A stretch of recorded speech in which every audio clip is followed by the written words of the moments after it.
Industry leading, difference making, tomorrow shaping, world changing. These are a few of the adjectives people use to describe the technologies and companies Deloitte works with day in and day out. Join us, and soon those very same adjectives could describe your career too. Explore technology careers at Deloitte.com/techcareers and make an impact on business, technology, and society while engineering your future. At Deloitte.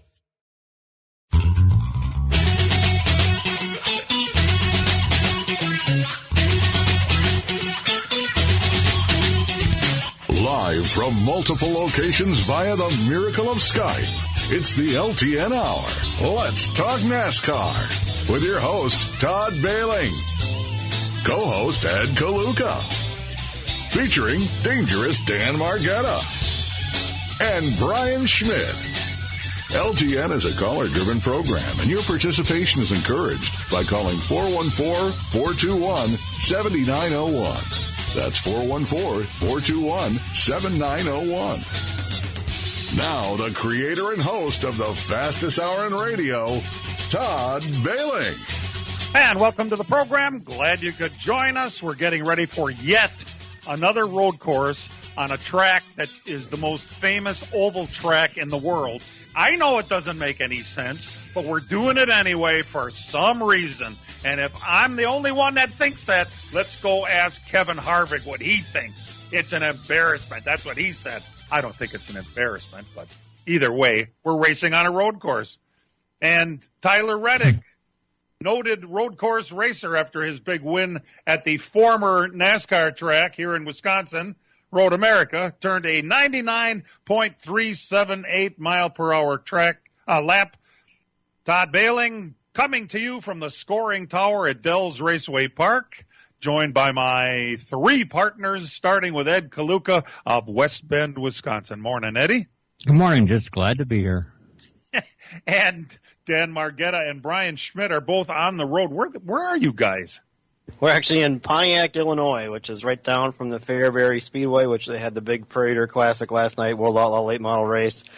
Huge event. I always call that track, it's like Slinger on dirt. And it's a quarter-mile high bank dirt track, and they packed the place. It's like the Slinger Nationals type feel for the Prater Classic. They had 81 late models showed up to make this race. Wow. It's a pretty good deal. Yeah, except it's 1 o'clock in the morning. Yeah, I got a little late last night. A little late. Yeah, I did some track prep and stuff like that. This is a race that Kyle Larson won last year. Didn't fare quite as well this year. He was running second with 19 to go, had a couple flat tires, but we saw Brandon Shepard in the Rocket One house car win $100,000 last night, which is a pretty amazing feat in a little town of Yeah, get this. It's $50,000 win the race. They went and they sold 100 tickets at $1,000 a piece to get $100,000. They took half that money and put it to the driver lap leaders. So if you led a lap, it was $500 every time you led a lap last night. Shepard led them all. So you got extra $50,000 lap money. The other $50,000 went to a fan. Who bought that ticket. So you bought your ticket for $1,000. Every time they had a qualifying race, there were 4 modified qualifiers and 4 late model qualifiers. Those winners drew a number, so they had 1 through 100. You got a number once you got your ticket. Those 8 people then went out on the track, and one of them was going to win $50,000. The other 7 got their $1,000 back. And the guy that did it, they had 8 winners. The last guy got the last check to choose, and he's the one that got the $50,000. And he deserved it more than anybody up there. Yep. You mean to tell me one leader in a big race like that? Yeah, it's the first time it's ever happened. Dirt, Todd, it's dirt. Oh, yeah. It was a Rich Pickle special. It's the first time it's ever happened in this race. There were several times Bobby Pierce gave him a run for it, and I thought he was going to do it, and Shepard said, no way. He's just thinking in his head. Even Mike Marlar says, boy, I was that close. I keep seeing the rear coach bumper. only counts in grenades. Yeah, of the one car, thinking he's making money every lap here, and I just can't get him. Wow. So it was a good race, even though you only had one leader for the whole show. They were all over the place behind him. He just he made his car very, very wide. And hey, $500 a lap, you're going to do that when laps click off in 12 seconds. Okay, well, interesting. Although I got to say, we have news this week like we haven't had since 1960. That's right. Both the winner and the second place car last week were disqualified at Pocono. Can you believe it? I'm still scratching my head. I thought it was a joke when I heard it. I think it's a joke now. Somebody squealed on Gibbs Racing for putting a piece of cellophane, Ed, some really small, half the thickness of a charge card, put it over the corners of the fascia and covered it with the wrap. You didn't see it. Nobody would have found it if they hadn't been ratted out. So 2 cars lose the money for finishing first and second, roughly 300. Did I see that? 300,000? Does that sound like a right number to you? Yeah, Well, when I saw the pictures of the exact piece they're talking about, it was more than a piece of tape. It was actually a piece of bodywork that was added. If you look at the pictures that Gibbs had outside your hauler. Yeah, they covered up one of the contours in other words to affect the aero, the shape, and it got through the scanner. It was underneath the wrap, so you didn't see it. It's amazing how small things like that make such a big difference. I mean, years ago we were in Chicago, and we were at the old '78 car, and Brian picked at a sticker that was up on the car. He thought he was doing him a favor by putting it back down, and they chewed him out pretty Yeah, hard. the late Jimmy Watson slapped my hand so fast. Quit picking on that. I'm trying to cheat here. What are you doing? Yeah, there you go. Well, you know what's coming, guys. They're going to require teams to put the wraps on at the racetrack. There's going to have, I mean, that's about the only way around this unless you want to, take the chance of having a wrap taken off of your car after the race and having the trophy taken away from you as this happened. Absolutely spectacular. In 1960, Emmanuel Zervakis won the race with a gas tank that was too big, and he was disqualified for that one. And this just blows me away that this is what we're doing. Nobody got suspended, I guess, right? Nobody was on probation. There were no points reassessed. There were no fines other than the money lost for winning the race, just the embarrassment. And now we point fingers at Joe Gibbs and say, you, sir, are a cheater. And that has to be harder for him than anything else that has happened this week. So, other than not resigning as driver. Yeah, well, there's always that. There's things going on. NASCAR sent the ultimate message here. This is one way of getting a point across that this stuff isn't going to fly and you just can't do it. We're disqualifying first and second place. Nobody thought that was ever going to happen. And now, even how minute it was, they're told you do not modify the bodies of these cars.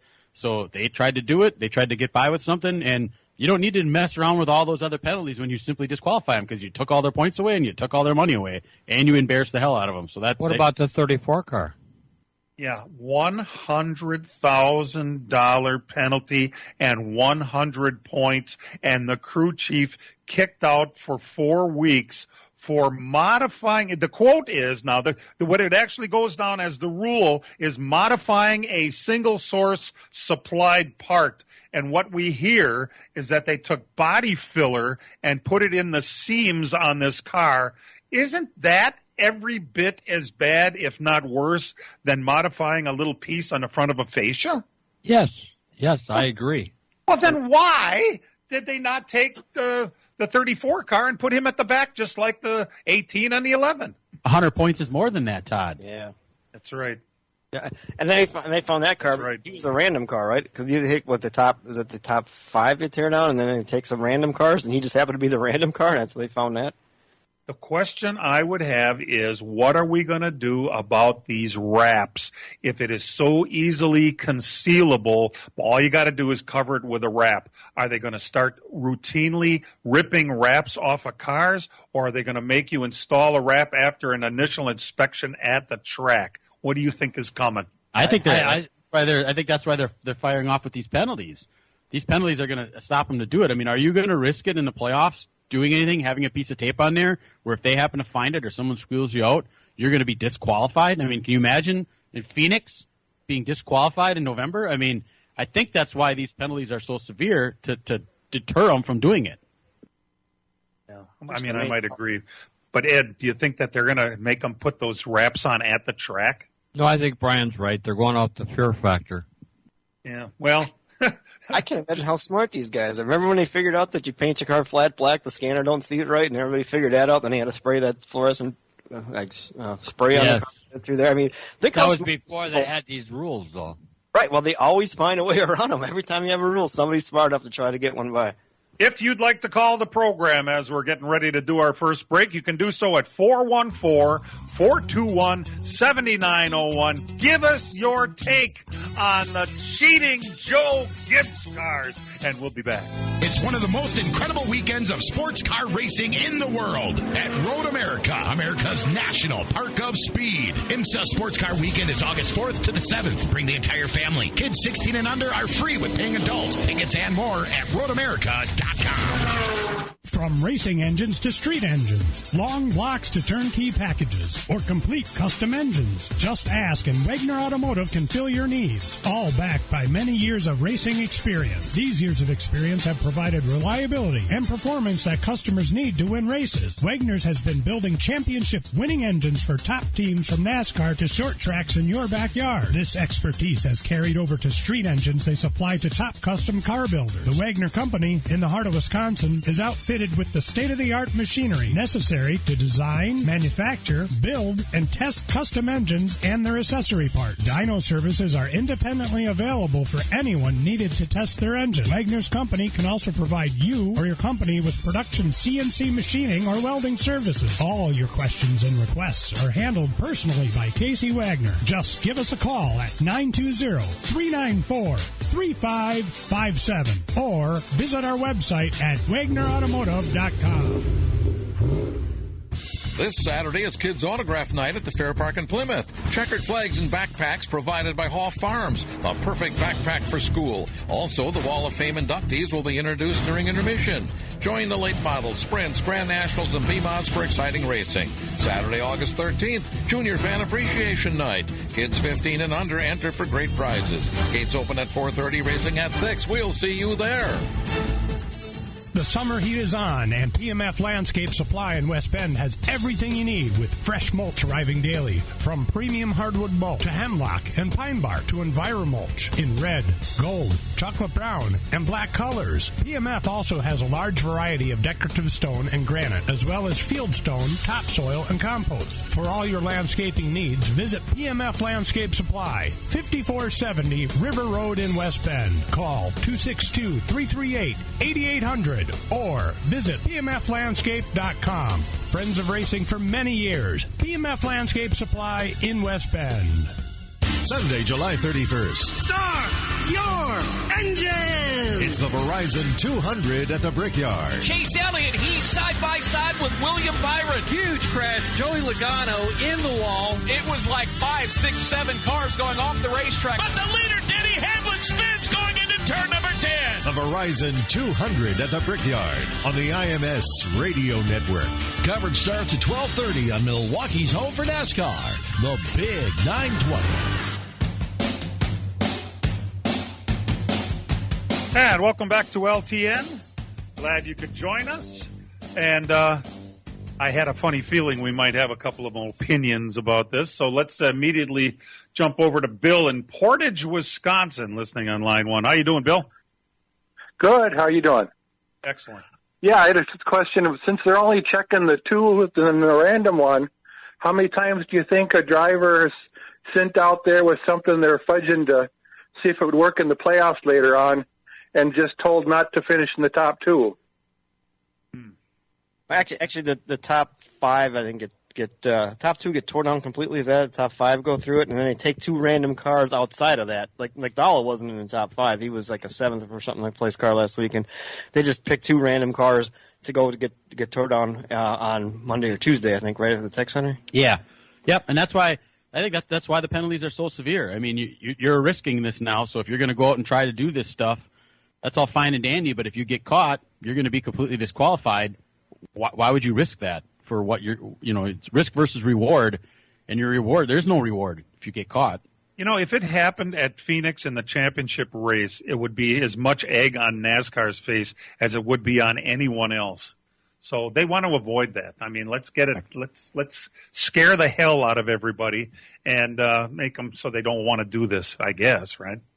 Well, the whole point of this exercise of these cars was you don't need 2,000 employees to compete.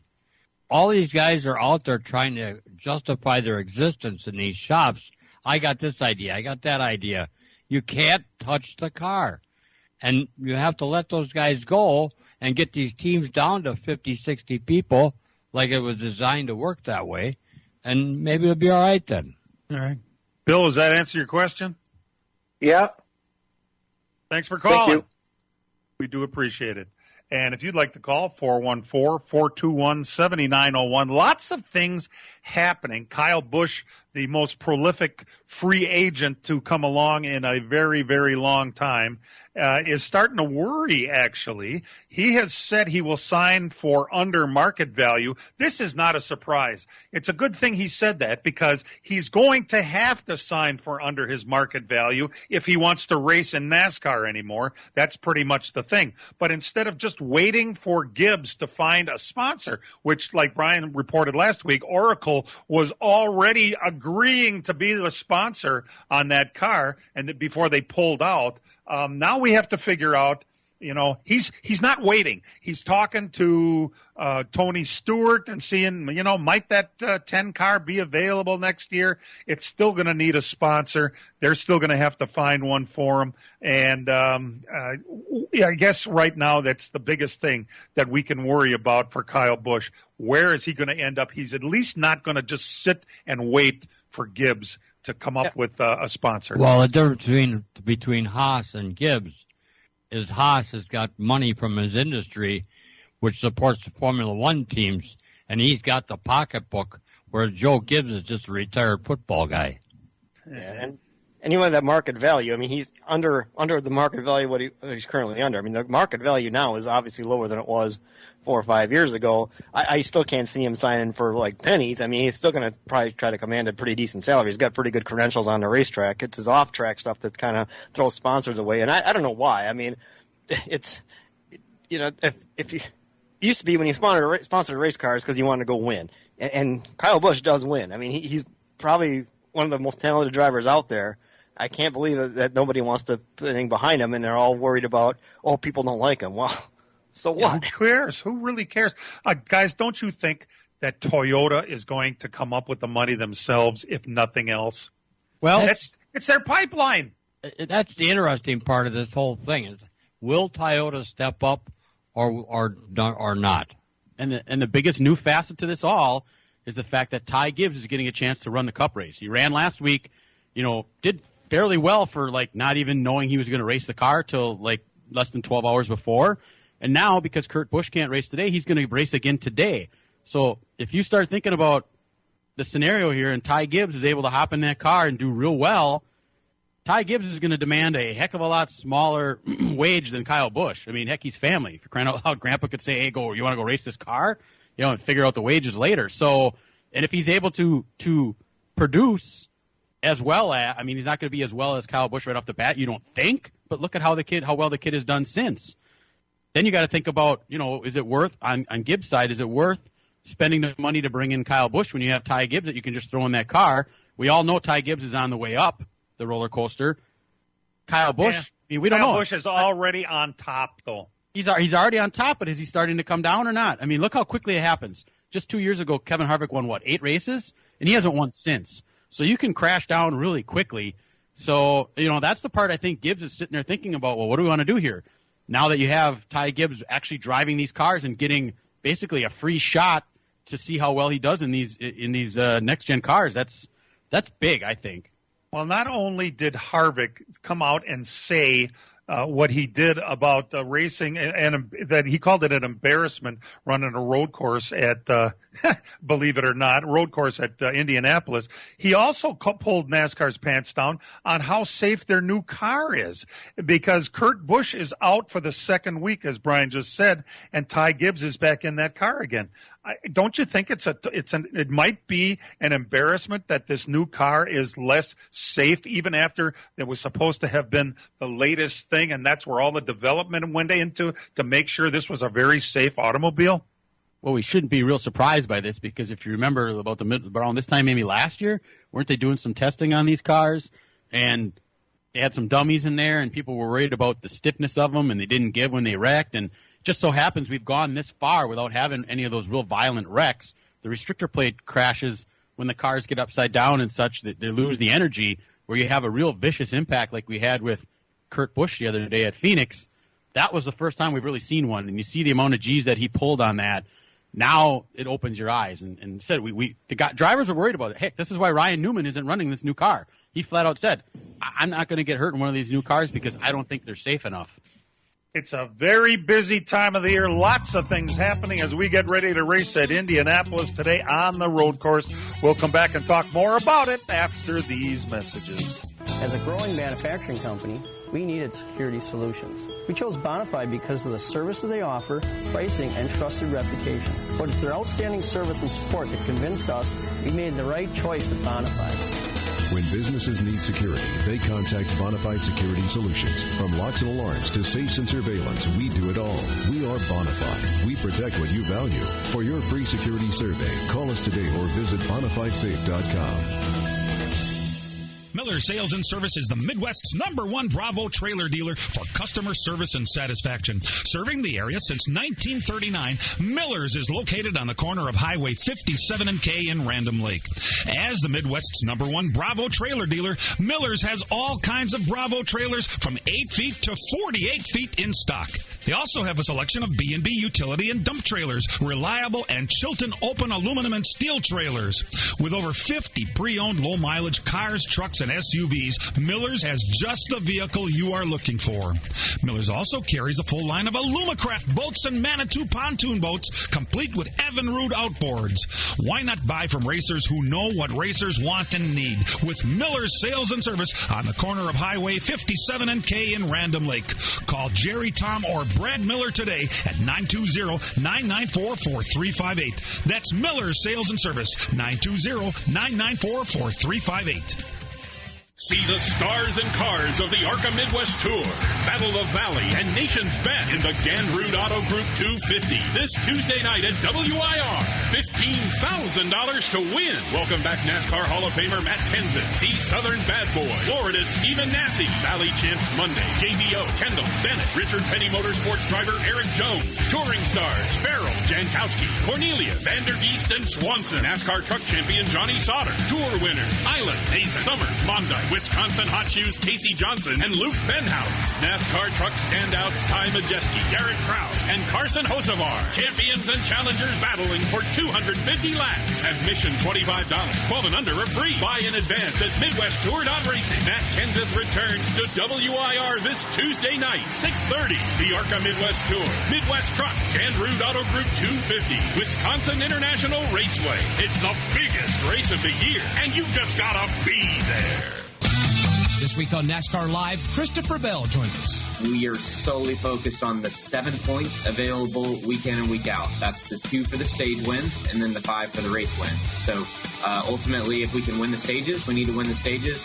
But if not, we need to focus on putting ourselves in position to win the race. There's much more waiting for you each week on NASCAR Live. It comes your way every Tuesday night on the Big 920 and your iHeartRadio app. Welcome back to LTN. Yes, today's race will be televised on NBC. The green flag is at 2:02 Central Time. It is going to be an 82-lap event, which is about 200 miles. Stages are at lap 15 and lap 35. The weather will be in the low 80s. There's a 5% chance of precipitation, and there's not only the set of tires you start on, or the same tires you qualified on, you get 6 additional sets of tires. And, of course, the coverage here on the Big 920 begins at 12:30 today, so be sure to tune in for that. There are a couple other things that happen in the contract, in the business and in the happy time of year, as far as I'm concerned, the silly season. Eric Jones re-signed a multi-year contract with GMS Petty. What do we like about that? Eric Jones is a driver that did not bring money with him, and he signed a multi-year contract. Good for Petty, good for Jones, good for everybody involved. Now, Petty has to figure out who they're going to put in that 42 car next year. Lots of candidates. Roger Penske himself has said that Joey Logano is, quote, close to signing an extension to stay in the 22 car. That's a pretty big deal. And also, Richard Childress. Dan, I think it's pretty neat how Childress put out their little teaser this week that there's an announcement coming Tuesday. Yeah, on Tuesday, supposedly they put a silhouette of a driver and said Tuesday, August 2nd. Stay tuned to the Smoking announcer. Everybody's thinking maybe it's Kyle Busch, and it's not. It looks like it's Austin Hill. If you kind of find a picture from before and you kind of lighten it up, you can find out that it looks like it's Austin Hill. So there's going to be some kind of announcement coming out with him. Maybe to Cup. Some people are talking maybe there's going to be a 33 car coming. Maybe it's, I don't know if it's a third car. Is it going to replace Reddick in the 8th? But something's going on Tuesday with Childress, and it's probably going to be Austin Hill. That would be a pretty big deal right there, what you just kind of threw out there, because he's not looking to start another team. He's looking for a driver for the 8th car. Right, for 2024. So, I mean, I don't know what that's all about. Are they going to, is it going to be a Cup thing? That's just, if you believe internet talk, the 33 car is coming back, and that's just all talk on the internet. There's nothing really, credible behind all that. But if you believe what you read, maybe that's going to be the case. He's trying to outscoop the scoop that outscooped him last week when the 8 quit. There you go. Yeah, try it. I don't think it's going to work. The mayor of Chicago, Lori Lightfoot. We all know her and love her. Well, she apparently negotiated with NASCAR without consulting anyone else from the city council in Chicago.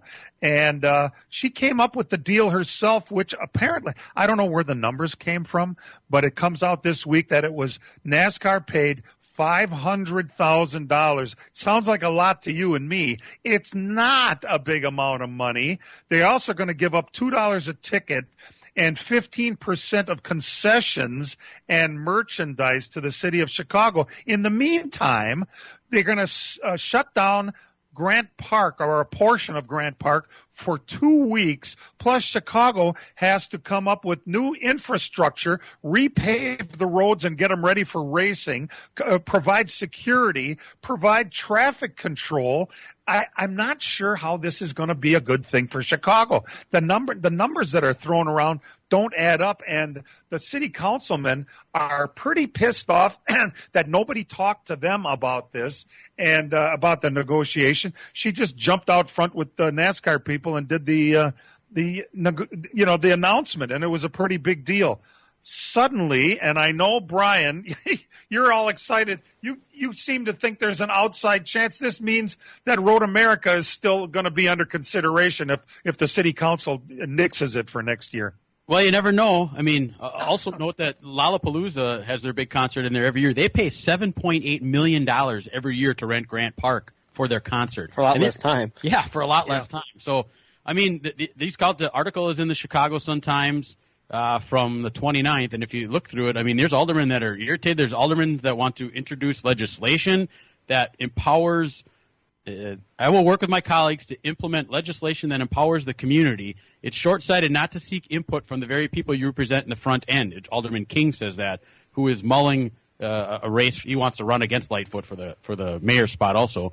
But they want to go through this and look through it. And the aldermen have a right. There's 3 aldermen that represent the Grant Park area, and they didn't know about any of this. So, I mean, just think about the cost of this. Oh, we could fly. This is your summer. That means Six Flags and the taste of an ice-cold Coca-Cola. We're talking thrilling coasters, delicious burgers, real moments together, and this. Coke is summer refreshment when you need it most, so you can hop on another ride. Six Flags and Coca-Cola. Come make it yours. Visit sixflags.com/Coke to save up to $20 on passes, plus daily tickets starting at $34.99. At Progressive, you can get 24/7 protection, even if you break the space-time continuum. We did it. We time traveled to yesterday. Wait, Progressive covers us 24/7, but we just created an 8-day week, and it's 24/7 coverage, not 24/8. We gotta go back. Are you joking right now? Shh, I'm calling them. Hi, I have a question about time travel. Progressive offers more than a great price when you bundle home and auto. We offer round-the-clock protection, which literally means anytime. Coverage from Progressive Casualty Insurance Company, affiliates, and third-party insurers, and subject to policy terms. Bundle discount not available in all states or situations. To only have a fee of $500,000, that's the permit that NASCAR would have to pay to run that race there. That's not a lot of money. That's not going to buy a lot of blacktop to pave that road around there and put up walls and fences and all that type of stuff. And provide security and traffic control and turn the downtown upside down for the NASCAR weekend. And if you look at history, you look back at history, in the 80s, CART wanted to do this exact same thing in Chicago, and it got ixnayed before it ever got off the ground. So, I mean, to say that this is a slam dunk, there's no doubt this race is going to happen, well, there's a lot of money that needs to be made up here, and there's a lot of money that's not being accounted for to get this project off the ground that I think fingers were pointed in different directions thinking so-and-so is going to pay for it, and now they're not. This is not a done deal by any stretch of the imagination, knowing how government operates. By the way, the music festival that Brian mentioned, that Lollapalooza, it's kind of a big deal in Chicago. The city has no decibel limit for the music, so obviously they will not have any kind of decibel limit for race cars either. And, they're all looking at each other going, isn't race car going to be a lot louder than, this concert? Well, yeah, it is actually, but it's too late now. And the decibel thing is something else. The alderman, in the bottom of this article, they talk about how there is no decibel limit for that. We are in discussions to provide a decibel limit like other big cities and states do for events held in their parks. So the council wants to go with that also. So if they go through that and come up with a limit on that, that could also ixnay this thing. Chicago politics waiting for you right around the corner. Unbelievable. We're going to sneak away and be back.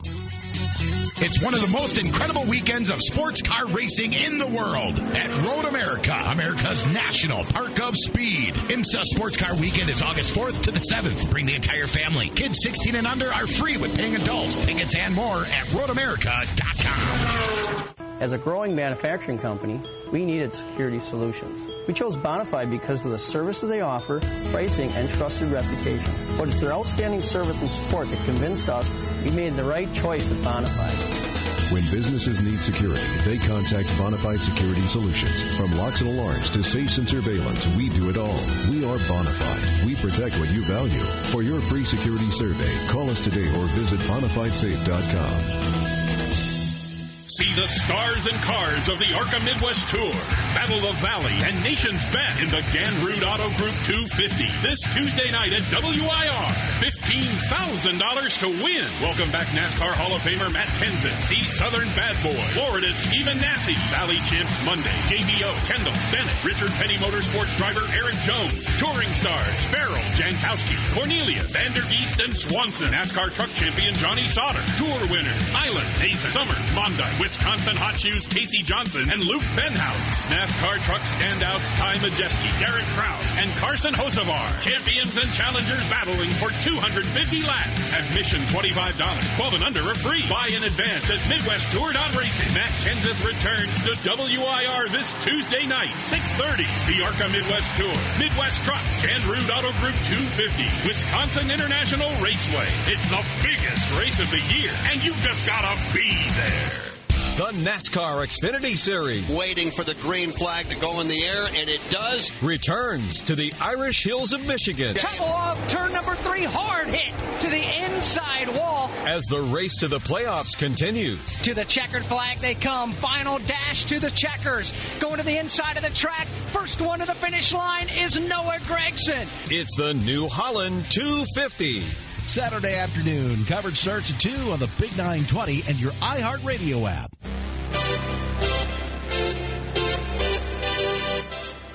Well, we're jumping up and down over the results from the ratings last week at Pocono.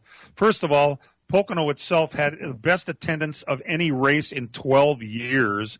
Good for them. I guess you take one of the two events away and people find a little more emergence in going to the racetrack. But it was also a big deal on television. It was 2.6 million viewers. Second to NASCAR was SRX at 1,064,000. Formula One was third. That means SRX is outdrawing Formula One just barely. Formula One 1.058, and Indianapolis Indy cars were on NBC and they got 941,000. The lowest ranked show on the highest viewed network. Figure that one out.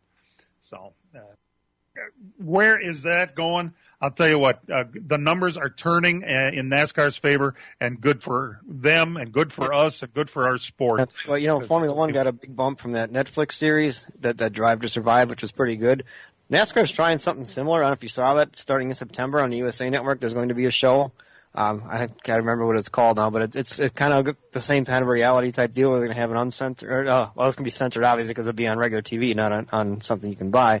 But they're going to follow unscripted. Let's put it that way. They're going to have it on follow the teams in the playoffs. I did watch a little bit of this Ty Dillon supposedly reality show. Oh, if you have an opportunity, skip it. Yeah, I don't know. This is not. This is going to be, it's called Race for a Championship. It's going to premiere Thursday, September 1st. It's going to be at 9 p.m. our time on the USA Network. And it's going to be like a behind-the-scenes thing going through their whole run through the championship. Kind of interesting that it's Thursday nights, because isn't Thursday night football a thing? But I don't know if it's going to be constantly on Thursday nights or not, but it's going to be every week throughout the entire playoffs. So it might be something interesting. It's going to be produced by NASCAR Studios, so that's kind of nice. This Austin Dillon thing, I don't think is tied fully to NASCAR. That seems pretty scripted. It's so bad. Oh, good Lord. It's really terrible. I don't look at this as good news to myself, but the city of Pittsburgh has asked NASCAR to be under consideration for a street road course race in Pittsburgh. Now, we have enough road courses, okay? We don't need any more road courses. We have enough, okay? And if Chicago survives, we'll see how that goes. But Pittsburgh? Really? Let's not go there. We don't need to. And go ahead. Race around the Steelers Stadium or what? Or go over the bridge and back over the bridge or what? I will tell you, because I just visited Pittsburgh recently, I never knew what a spectacularly beautiful city that was. Yeah, it really is a beautiful place. That has nothing to do with putting a road course race through the city streets. You never would have thought Pittsburgh was that beautiful, I'm guessing, until you visited, and then you go, holy cow, what a beautiful place. They may have been reading the newspapers and saw that there's trouble in Chicago and saying, hey, we're over here. We'll take care of you guys if you don't want to go there. Yeah, our politicians are much cleaner. Are they?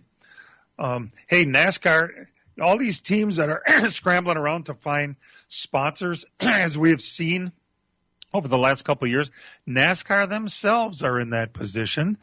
Camping World has told NASCAR they are out of the truck series after this year. So we have to find a new one. Hey, is that the name I saw? An old sponsor maybe coming back? Sounds like everybody's saying Craftsman might be on the way back for the truck series. I mean, they've known for a while that Camping World wasn't going to renew. That kind of came out this week. Some reporters, did you see that? Some reporters that kind of sniffed it out, and they called Marcus Lemonis, the guy from Camping World, and he said nothing's been decided yet. Then, right after that, he announced that they weren't coming back. He made the announcement himself.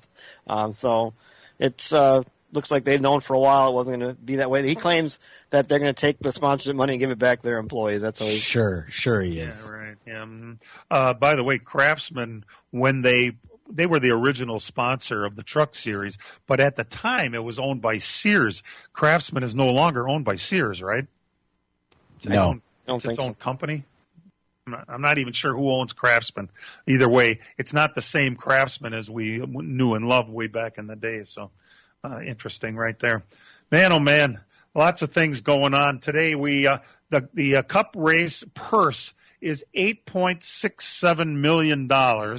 Yesterday's Xfinity race, by the way, it was won by A.J. Allmendinger, and boy, is he good at road courses, particularly at Indianapolis. The purse for that was $1.75 million, and the truck purse at IRP was $620,000.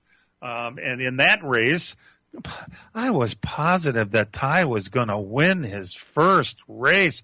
Grant Enfinger was the winner. Ty ended up 8th after having a tire go down late in the thing. Johnny Sauter made one of his rare appearances and finished 12th. Derek Krause ended up 14th in that one. But what happened with Ty? I mean, how does he find ways of not winning these days? Well, this case was a late caution that kind of did him. He had a lead. Then he was in lap traffic. I still think he needs to get through lap traffic a little, just not be so nice. And the guys don't anyway move him.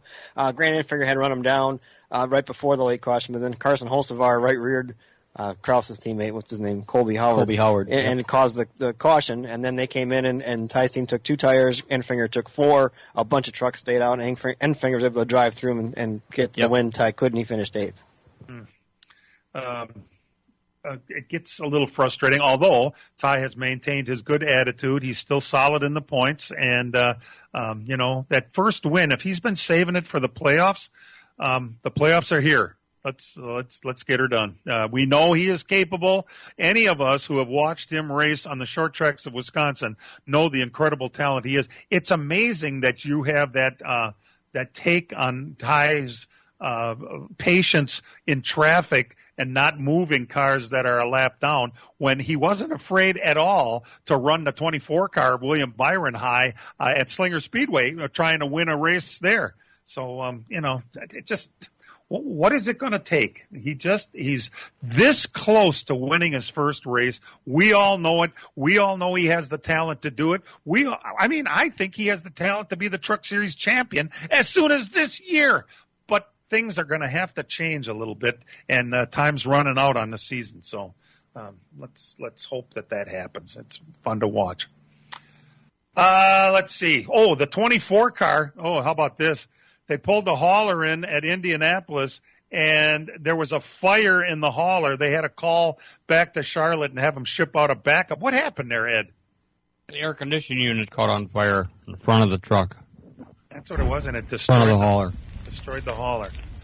Well, it didn't really destroy it. They unloaded the cars. They're fine. It was the fire was mostly outside.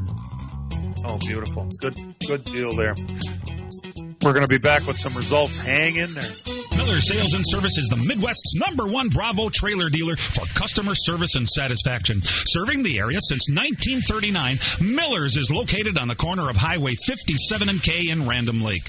As the Midwest's #1 Bravo trailer dealer, Miller's has all kinds of Bravo trailers from 8 feet to 48 feet in stock. They also have a selection of B&B utility and dump trailers, reliable and Chilton open aluminum and steel trailers. With over 50 pre-owned low-mileage cars, trucks, and SUVs, Miller's has just the vehicle you are looking for. Miller's also carries a full line of Alumacraft boats and Manitou pontoon boats, complete with Evinrude outboards. Why not buy from racers who know what racers want and need? With Miller's Sales and Service on the corner of Highway 57 and K in Random Lake. Call Jerry, Tom, or Brad Miller today at 920-994-4358. That's Miller's Sales and Service, 920-994-4358.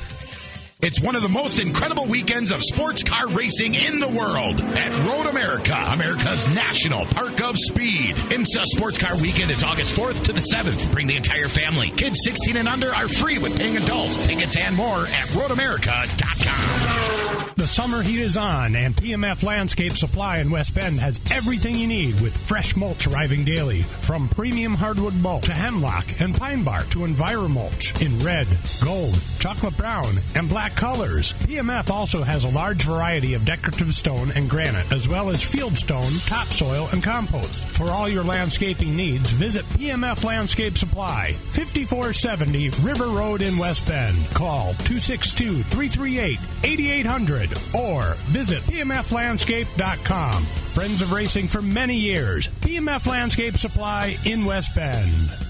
Enjoy your summer because Packers football will be here soon. Aaron Rodgers calmly steps in under center. A.J. Dillon, the lone setback, 3 receivers tight on the right. Rodgers gets motion from Adams to the left. Rodgers handoff, Dillon powering to the goal line, to the end zone, for the touchdown. Yes, touchdown. Milwaukee's new home for the Green Bay Packers is 97.3 The Game.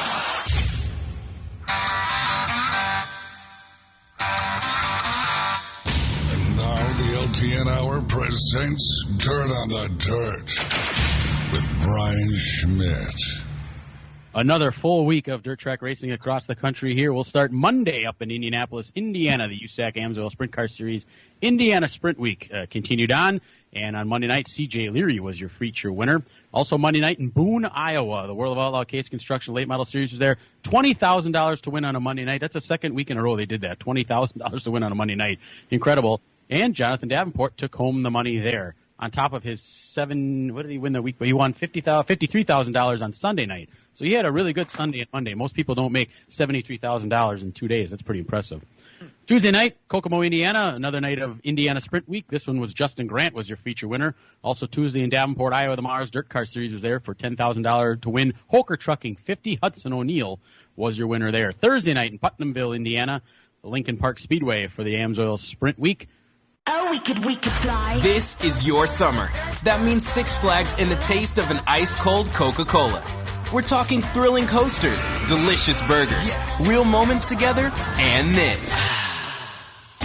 Coke is summer refreshment when you need it most, so you can hop on another ride. Six Flags and Coca-Cola. Come make it yours. Visit sixflags.com/Coke to save up to $20 on passes, plus daily tickets starting at $34.99. Mitchell Moles picked up his first career Amsoil feature win there. Friday night at Chilton, Gravity Park. In the mods, it was Brad Lubach. Grand Nationals was Jeff Muehlbauer. And Stock Cars was Tim Warner. Seymour at the Outagamie County Speedway. In the IMCA Modifieds, Jaden Schmidt was your winner. And in the Stock Cars was Nick Buckarama. Never heard of him. Congratulations. Buckarama? By his first win, I'm guessing. Nice. Menominee, Red Cedar Speedway, the Wissota Late Models. Jimmy Mars, who did not come down here. There's a reason for that. He went up and ran at home and won. And in the modifieds, it was Jake Hartung. Darlington, Wisconsin, the Lafayette County Speedway. DJ Sweet won in the limited late models. In the mods, it was Jamie Pfeiffer. Fountain City, Wisconsin, the Mississippi Thunder Speedway. The USRA modifieds, Rodney Sanders was your winner. In the limited late models was Lance Hofer. Over at Jim Falls, the Eagle Valley Speedway, Wissota modifieds, Paul Niznik. He was the winner in the late model at Plymouth a couple weeks ago. He went out and won in his modified Friday night at Jim Falls. Antigo, Wisconsin, their one and only race they have every year up there on the big half mile. The IRA sprint cars were there. Danny Schlafer made it 2 in a row in the IRA, picking up the win there. The modifieds were also there. Marcus Yari was your winner. Bloomington, Indiana on Friday night, the USAC Indiana Sprint Week. Kyle Cummings was your winner. Odessa, Missouri, the I-70 Motorsports Park for the All-Star Circuit of Champions. Race Routine Foundation, $26,000 to win race. Anthony Macri picked up the win there. And right here in Fairbury on Friday night, the World of Outlaw Case Construction Late Models. They had opening night for the 32nd Annual Prairie Dirt Classic. They had 4 $3,000 to win preliminary features for the 81 Super Late Models they had here. Garrett Smith, Brandon Shepard, Mike Marlar, and Kyle Larson all won the preliminary features on Friday night. Saturday at Plymouth in the IRA Sprint Cars, Kyle Schuett picked up his first career sprint car feature win. Congratulations to him. He's known for winning that fiasco in Indianapolis a number of years ago in the midgets that we went to. So he got a really good win this time around. Badger Midgets went to Zach Bowden. The MSA 360s went to Travis Ahrens. Francis Crick, the 141 Speedway last night in the modifieds. Adam Crapsper was your winner. Stock Cars, Luke Lemons. Grand Nationals, Nick Strobe. Over at Beaver Dam in the modifieds, Dave Schoenberger was your winner. And the Grand Nationals was Aaron Streblo. Shawano in the late models, Nick Anvilink picked up the win. Modifieds, Marcus Yari. Stock Cars was Mike Mullen. Rice Lake, the Wissota Late Models made a special appearance there. Daryl Nelson was your winner. He turned around, hopped in his modified, and he won that feature as well. So I would call that a really good night for him. Hopstad, Indiana, the final night of Indiana Sprint Week for the USAC Amsoil Sprint Cars. Robert Ballou was your feature winner. Justin Grant is your Sprint Week champion. Knoxville, Iowa, the All-Star Circuit of Champions were there. Rico Abreu picked up a feature win there. Clint Garner won in the 360s. Weed Sport, New York, the World of Outlaw NOS Engineering Sprint Car Series was there. David Gravel picked up the feature win. If you follow social media, you see there was a little bit of controversy in that race. Sheldon Hellenschild got spun out. They didn't throw a caution. He was in the infield, so he decided to create a caution by taking his helmet and throwing it out on the track. So that was pretty entertaining. And finally, here in Fairbury, Illinois, the Case Construction World of Outlaw Late Model Series, the 32nd Annual Prairie Dirt Classic, $50,000 to win. Brandon Shepard was your feature winner. They had $500 per lap leader money. Brandon Shepard, for the first time, I think, in the history of this race, led every single lap for an additional $50,000. So he cashed a cool $100,000 last night here in Fairbury.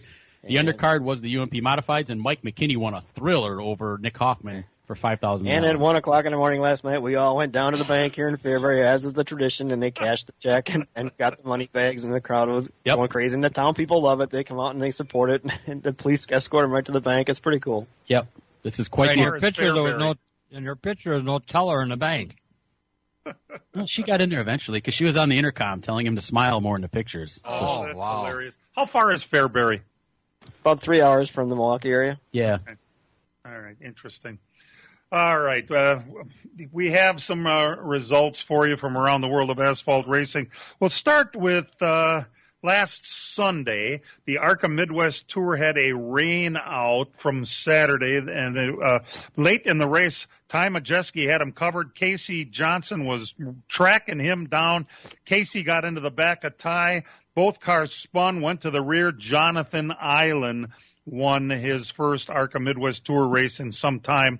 Casey and Ty talked it out. Ty acknowledged his car was crazy loose. I'm not sure he even got him either. I think if you look at it, sometimes he may not have touched him. Yeah, it looked like it to me. That was Jonathan Island's first win since 2017. And ironically enough, and at the same moment, his kid, who won his first career small micro midget feature win or whatever that same time. So he said it was really kind of cool that they both got wins on the first time there. Same time. Pretty crazy. Also last Sunday at Slinger Speedway, Jeff Holtz won in the pro late models, so congratulations to Jeff. Thursday night at Wisconsin International Raceway, the super late model winner was Dalton Zier, and the late model winner was Travis Rodewald. Friday night at Golden Sands, it was Noah Gajewski winning in the super late models. At Madison, they ran a Big 8 late model series race. Jeremy Miller was your winner in that one. Rick Reddick-Tackman won in the Mid-American Series. Last night here at Dells Raceway Park, Kevin Kulka won his first ever pro late model feature. And congratulations. It sounds like he's related somehow to Ed Kaluka. He's not. His uncle Ed Kulka used to race dirt cars at Beaver Dam, the number 35 car. This is his nephew, and Kevin won his first ever race. Congratulations. By the way, he'll be headed to Slinger tonight with his 602 late model. At Jefferson in the late models, Dale Nottestad was your winner. At La Crosse in the NASCAR late models, it was Steve Carlson. Rockford, Josh Thiering was your winner. And the Tundra super late models race last night at Marshfield, Justin Mondyke was your winner in that one. Couple other ones. The pro late models, the Cars Pro Late Model Series ran at Hickory. William Sawalich of Minnesota won it. Luke Fenhouse of Wisconsin finished second. There were only 13 cars there. The Circle City 100 at IRP, 18 super late showed up for that one. Eric Jones won that one, and William Byron finished second in that one. Tonight at the Slinger Super Speedway, pro late models take center stage. The 602 late models will be there, and the modifieds will be there also. A big night at Slinger Speedway. And oh, by the way, throwing in on results, you may have thought somebody else won last week at Pocono, but it actually was Chase Elliott winning yet again. Kind of a throw-in deal. And what a crazy thing that was to have the top two cars DQ'd. We'll be right back. This Saturday is Kids Autograph Night at the Fair Park in Plymouth. Checkered flags and backpacks provided by Hoff Farms. The perfect backpack for school. Also, the Wall of Fame inductees will be introduced during intermission. Join the late models, sprints, Grand Nationals, and B-Mods for exciting racing. Saturday, August 13th, Junior Fan Appreciation Night. Kids 15 and under enter for great prizes. Gates open at 4:30, racing at 6. We'll see you there. From racing engines to street engines, long blocks to turnkey packages, or complete custom engines, just ask and Wagner Automotive can fill your needs. All backed by many years of racing experience. These years of experience have provided reliability and performance that customers need to win races. Wagner's has been building championship-winning engines for top teams from NASCAR to short tracks in your backyard. This expertise has carried over to street engines they supply to top custom car builders. The Wagner Company, in the heart of Wisconsin, is outfitted with the state-of-the-art machinery necessary to design, manufacture, build, and test custom engines and their accessory parts. Dyno services are independently available for anyone needed to test their engine. Wagner's Company can also provide you or your company with production CNC machining or welding services. All your questions and requests are handled personally by Casey Wagner. Just give us a call at 920-394-3557 or visit our website at WagnerAutomotive.com.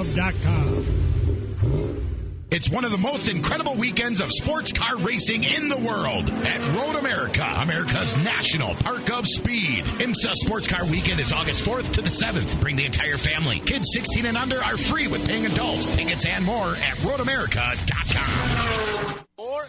Talking Golf is on the air. This is Paul Brown inviting you to join Dennis Tiziani, Steve Stricker, Gary D'Amato, and me as we take you inside the ropes of the PGA Tour. Plus, Gary will have the latest golf news from the Badger State and beyond. And Dennis will have updates for golfers on the renovation of the golf course and clubhouse at Cherokee.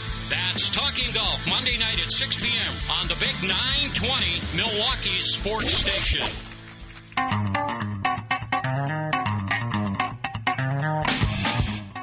And welcome back. Boy, this Race Tuesday at Kaukauna has really created a lot of buzz, not only because Matt Kenseth is going to be there. The car that Matt is driving won this race last year with a different driver, Paul Schaefer Jr. For one reason or another, Schaefer is out of his car this year, and he is renting it out to different drivers, and Matt Kenseth is going to be in the car this year. I think that would make him the favorite. Would you guys agree? Is it a Fury? I don't know if I'd go that far because Ty Majeski is there. So, yeah, I mean, it all depends upon how quickly Matt becomes acclimated to that car because, you know, Midwest Tour, you don't have a whole lot of practice like you do for a lot of these other races. So, how many years has it been since he's last raced at Kaukauna? It's been a long time. Is it a Fury chassis? I do not know. I don't know. I'm not sure. I don't know. Good and then, question. That's a real important question. Yeah, well, Johnny would, because Sauter drove that car at the mile. He would know for sure. Yeah, Nassie's going to be there in a different car, too, huh? Yeah, Nassie's in the car that Derek Thorne ran at the Slinger Nationals and Steve April's second car, so that should be something to see. And I'm glad he came up here to this, because he was kind of talking about it. Brian was trying to talk him into it at the Nationals to come up here, and it looks glad he put a deal together. Yeah, and then Eric Jones is going to be up here. That's another. I mean, he's been fast and won last night. That's Wimmer's car, yeah. Yeah, and that's the car he won with, right, at the Circle City 100 at IRP? Yes. Yeah, that's pretty cool thing. Thanks to several listeners who straightened me out on the owner of Craftsman Tools. It is no longer Sears, as I had thought. It is now owned by Stanley Black & Decker. And we're told it's a Fury. Matt's car is a Fury. It is a Fury, huh? Matt has not driven a Fury yet, has he? I don't think so. I think this is the first time he will be in a Fury chassis. Most everything else he has done has been in a Pathfinder. So, and the Fury is the hot ticket too. I mean, I don't know how did that happen that the Fury has jumped to the top of the line as far as hot tickets for drivers and winning in short track racing. Name is Tony Erie Jr. Yeah, but of course the Hamke cars are owned by this other guy named Kyle Busch. Well, like I said, Tony Erie Jr. That must be the answer. And you want to throw a quick next week, we'll be out at Road America for the big sports car weekend. IMSA weekend's coming up. It's a pretty huge weekend there. Brian and I will be there all weekend. We'll be on a golf cart. If you guys see us, say hi to us. We like talking to listeners, and we'll be doing our show out there. Yep. Big news out of IMSA, too. They announced they're going to have a big race at Indianapolis in 2023, the Battle on the Bricks, September 15th through the 17th at the Indianapolis Motor Speedway. Big deal. Next year, IMSA is going to look completely different than what they do this year. So if you're out at Road America, I'm sure they'll talk about it a lot. You'll be able to see it. It's going to be pretty cool for the sports car folks. And in NASCAR points, there's still two drivers that are not in on wins. The 15th and 16th seed for the points. Right now you have Ryan Blaney in the 12 car. He is 105 points or positions to the good. And Martin Truex Jr. is 83 points to the good. Kevin Harvick is the first car under the line. He needs to make up 83 points. Boy, that is 2 races worth of points, fellas. It seems like if Harvick is going to make it, he's going to have to win a race, right? Exactly. Yeah, that's what it looks like. That's what it looked like. All right, it we're going to Indianapolis. Doesn't look good. It doesn't. It really doesn't. With 5 races to go. All right, we're going to a road course again. We know who the players are. We've been here. We've done this. I think I'll start with you, Ed. Who are you looking at today at Indianapolis? I don't know. That's a tough one. It's I don't know. That's all mixed up. I don't know who to pick. Well, pick all right, it. I'll let you think about it for a minute. I'll take the 14 car. Really? All right. Let's see how that works. Dan, who are you looking at? We get it wrong every week anyway, so what the heck, Joey Logano. Yeah, well, most of us get it wrong. Brian's been getting more right lately. Brian, who are you thinking? Chase Elliott's going to just continue to be on this massive roll. So I think Chase Elliott, he hasn't won on a road course yet this year, so he's due. So I'm going to take Chase Elliott. And I'll go with Ross Chastain on a road course. I think that guy is a player at every race, big, small, super speedways. He's good on every kind of track, including road courses. And Chastain is going to be the man today. So we left Reddick, and Cindric is a good road racer. I mean, there's a bunch. Kyle Larson isn't bad either. I mean, he just had his timing lines all messed up. Oh, he's terrible. I think he was terrible this weekend. No, that was because he messed the timing lines up, Eddie. He didn't realize where they were. Yeah. He was a little Reddick won the last one. Don't forget. You figure Larson was here Friday night. Drove to Indianapolis, drove back here last night, and then raced it into like 12 Wow. morning. He's going to drive back to Indy, so he'll be a little tired. Unbelievable. Well, you guys have a good trip back. Be safe, and thanks to everybody for tuning into the program today. Our thanks to Paul Reichert and Aaron Baird, our LTN contributors, for their usual great jobs, and to all our people for listening to the program. We appreciate you more than you could ever imagine. And what we like everybody to remember is that real race cars have doors, even if they do climb in through the windows. Let's Talk NASCAR is produced and directed by Dangerous Dan Marquetta. Our in-house engineer, website coordinator, and king of the knobs is Matt Hangover Losi Sr. For all of us, we do appreciate you tuning in. Don't forget, thanks so much to Dell's Raceway Park for letting me do the program here. They've got super late model twin 75s coming up on August the 13th. So be here for that one. It should be a big time. And we'll see you next week, everybody. This program has come to you live from multiple locations via Skype. Any and all comments expressed on this show do not necessarily express the opinions of this station, its employees, or advertisers. Your comments are always welcome at mail@ltnradionetwork.com. Find us at facebook.com/LTN Radio Network. And thank you for your support since 1985. Tune in again next Sunday morning at 10 a.m. Central Time for the LTN Hour on the LTN Radio Network.